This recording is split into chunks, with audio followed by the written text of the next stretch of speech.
నిరుద్యోగ భృతి మేము వచ్చిన తర్వాత మరి సంవత్సరానికి 4 లక్షల చొప్పున 5 సంవత్సరాల్లో 20 లక్షల ఉద్యోగాలు కల్పిస్తాం.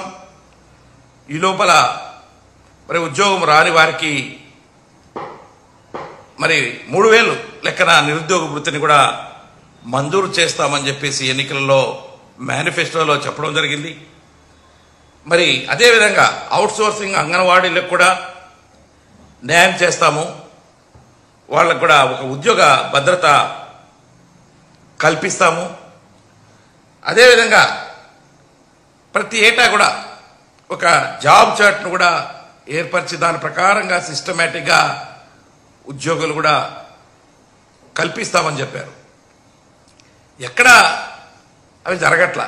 అంటే మేనిఫెస్టోలో ఎన్నికల కోసం ఓట్ల కోసం చెబుతున్నారే తప్ప ఆ ఎన్నికలు అయిపోయి దాదాపు 6 నెలలు అయినప్పటికీ కూడా ఆ హామీలన్నీ కూడా మరి ఆ యొక్క మేనిఫెస్టో కాపీలు కూడా బుట్టదాఖలైనాయేమో అనేటువంటి అనుమానం అయితే నాకు కలుగుతూ ఉంది. చాలా చెప్పారు. మేము వచ్చిన తర్వాత సిపిఎస్ను జిపిఎస్ను కూడా సమీక్షించి ఒక ఆమోదయోగ్యమైనటువంటి పెన్షన్ స్కీమ్ను తీసుకొస్తామన్నారు. దాదాపు ఈ రోజున 2.5 లక్షల నుంచి 3 లక్షల వరకు ఉన్నటువంటి ఉద్యోగస్తులు ఆంధ్రప్రదేశ్ రాష్ట్రంలో ఈ సిపిఎస్ కింద పనిచేయడం జరుగుతూ ఉంది.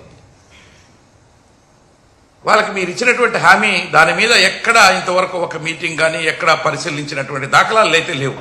అలాగే మరి మేము వచ్చిన వెంటనే మధ్యంతర భృతి ఇస్తామన్నారు.